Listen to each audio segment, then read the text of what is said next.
Comme vous pouvez le voir, nous sommes arrivés au gîte. Je suis partie une semaine avec mes parents en Ille-et-Vilaine, en Bretagne. C'est la deuxième fois qu'on part en Bretagne. L'année dernière, c'était au Morbihan. Cette année, c'est en Ille-et-Vilaine. La petite maison est très sympa. Elle me semble extrêmement safe. Et la route, par contre, il y a eu beaucoup de monde sur la route. Moi, ça a été parce que c'est pas moi qui conduis, mais je suis contente que c'est pas moi qui conduis, quoi. Du coup, bah, moi, je suis déjà installée. J'ai même installé un espèce de petit hôtel et tout. J'ai pris ma chambre.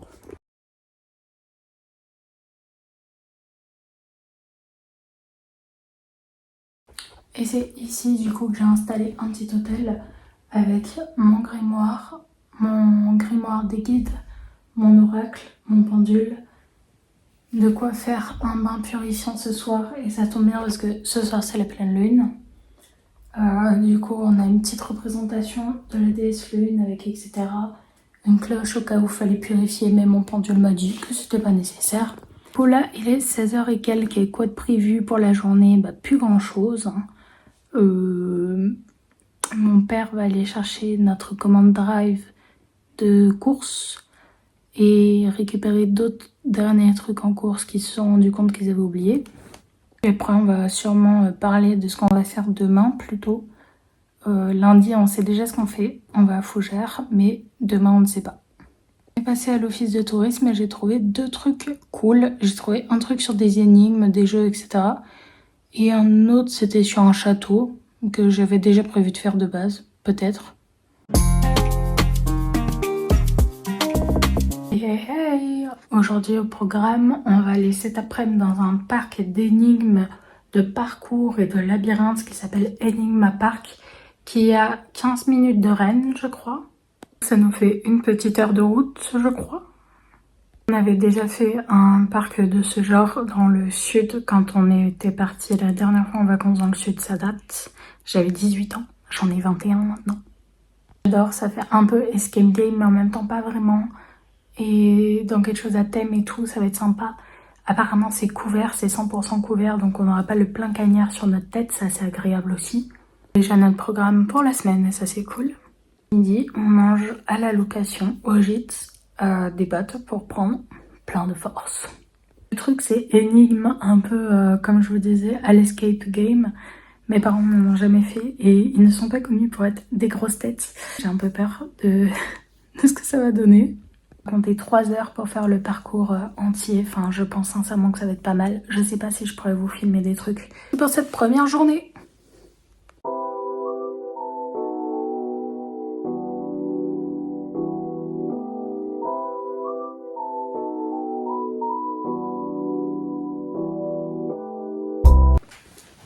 Ouf, vous l'avez vu, ça y est, on est rentré et je suis épuisée. 18h50, ça nous a pris 3 heures pour sortir. Sachant que on a abandonné les énigmes au bout de 2 heures parce qu'on n'en pouvait plus, on avait mal à la tête. 2h30 plutôt. En fait, l'organisation elle est pas ouf, on part tous en même temps et même si du coup ils répartissent par les groupes par plusieurs thèmes, bah il y en a qui sont beaucoup plus simples que d'autres et du coup bah on se retrouve toujours tous au même endroit, sachant que beaucoup ne respectent pas forcément les consignes non plus. Puis c'est très mal indiqué, pas là où on doit aller, etc. dans les thèmes à proprement parler. Les questions sont pas méga simples non plus, donc ouais, ça nous a... Voilà, et puis les gens, parce que du coup t'es avec plein de familles, plein de groupes. En même temps, c'est pas comme un escape game.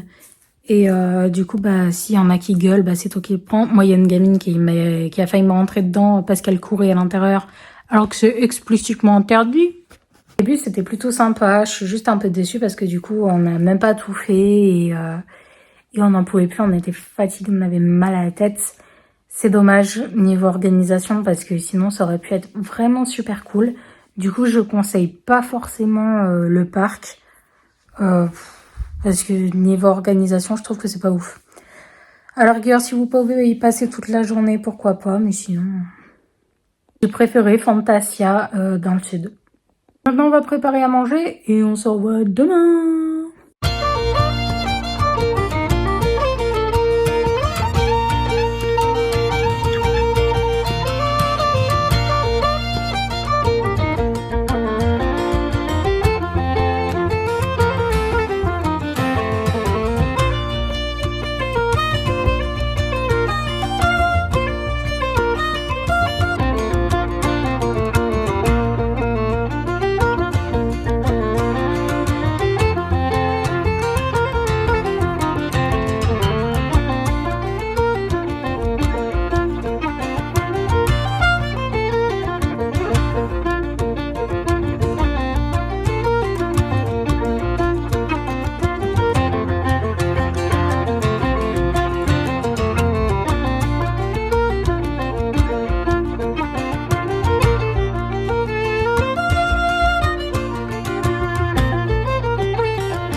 Ça fait un moment que j'ai pas parlé à la caméra là.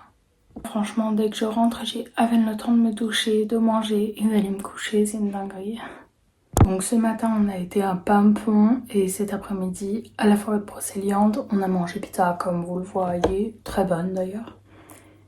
Et c'est ce jour-là que j'ai dépensé v'là la thune dans les boutiques ésotériques de Paimpont parce qu'il y en avait des pas mal quand même. Je vais vous montrer ça. Déjà, on a 6 livres. Mystérieux chat noir, symboles et superstitions, des éditions Rustica. Et de la même, Le loup et ses mystères, portraits, histoires et légendes. J'adore la texture. Vous pouvez pas sentir à travers la vidéo, c'est con. Pour agrandir ma collection des albums illustrés des éditions Au bord des continents, nous avons le bel album illustré des Dames de Brocéliande. Au hasard, on tombe sur la Fée Morgane. Ensuite, toujours dans la boutique ésotérique, Magie de l'eau, édition de Danae par Lilith Dorset. Donc ça, c'était un livre qui m'intéressait vraiment énormément pour le coup. De Bretagne, toujours des éditions Au bord des continents. Et enfin, pour finir avec les livres, Esprit du Nord, Divinité folklore rituel de Secret d'étoiles par Santulia. Je suis vraiment contente parce que ça aussi c'est un livre dont j'avais beaucoup envie. J'ai aussi eu... mes parents m'ont aussi offert une statue de la Morillane, j'en suis ravie. J'hésitais avec une de Freya, une de Frigga et une de Morillane. J'ai dû faire un choix. Et j'ai aussi acheté une statuette d'un chat noir sur une boule de cristal. Mais ça, je vous le montrerai uniquement quand je serai chez moi parce qu'elles sont emballées de bulles plastiques. De bulles. Une dernière boutique juste avant de partir pour Brocéliande. Une couronne celtique pour 33 €. Faite à la main. C'est de l'artisanat et elle est merveilleuse. J'en voulais trop une, mais à l'idéal, c'était pour pouvoir me marier avec quand j'aurai quelqu'un avec qui me marier. Pas tout de suite. Mais je l'ai trouvée trop belle et en plus c'est artisanal, donc j'ai fait let's go en fait. Et pour les pleines lunes et autres fêtes, ça peut être pas mal en vrai. Du coup, je vais pas vous mytho que je suis épuisée, mais franchement ça fait du bien de passer une bonne journée pour une fois. Parce que j'en pouvais plus. D'autres choses qui sont allées de travers pendant cette semaine. On a galéré à trouver des places pour des choses qu'on voulait faire. On a dû annuler des trucs qu'on voulait faire. Moi j'ai des problèmes la nuit visiblement pour dormir. Je sais pas quoi c'est dû mais j'ai des démangeaisons folles. Fibromyalgie, bah j'ai super mal aux jambes. Avec l'autisme j'en peux plus du bruit. Je suis au bord de la crise tous les jours donc c'est cool d'être ici mais j'ai aussi très hâte de retrouver mon confort chez moi, j'avoue. Ça nous fait pas mal de lectures pendant rentrant ça.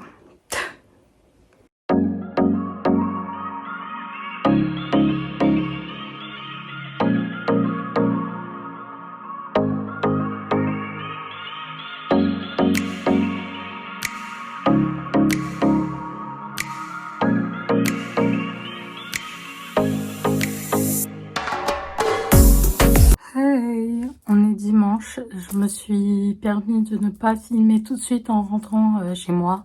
Je me suis permis de me reposer avant de vous terminer cette vidéo en vous montrant du coup les statues que j'avais achetées à la boutique ésotérique. Je commence avec ce magnifique petit chat. Voilà, un chat un peu vampire, un peu chauve-souris, très chouette sur une boule de cristal avec des pentacles. Je travaille beaucoup avec l'esprit et l'énergie du chat noir qui est pour moi un symbole extrêmement important dans ma pratique sorcière et ma pratique de spiritualité. Je voulais vraiment une représentation de chat noir sur mon autel et celle-là je la trouve très bien. Le fameux cadeau que ma mère m'a fait, la figurine de la Morrigan qui est juste super lourde. Elle est magnifique. Elle coûtait pas mal cher, mais par rapport à ce que c'est non.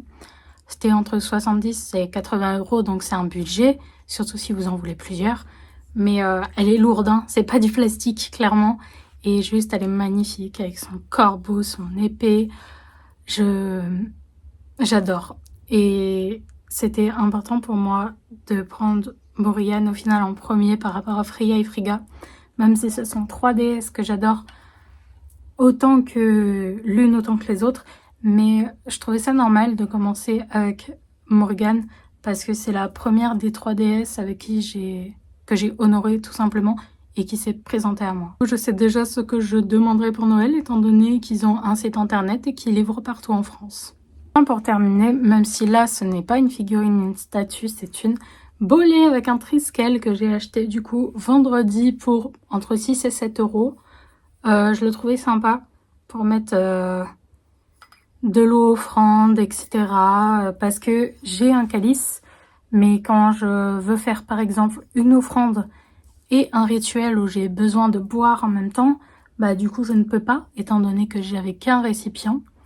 Et du coup maintenant, bah, je pourrais faire des offrandes et un rituel en même temps. Là, c'est la fin de ce vlog. Il marque mon retour après une semaine de vacances sur YouTube. Bientôt la rentrée, c'est bientôt l'automne. En vrai, j'en suis pas mal contente. Je vous dis à la semaine prochaine et prenez soin de vous.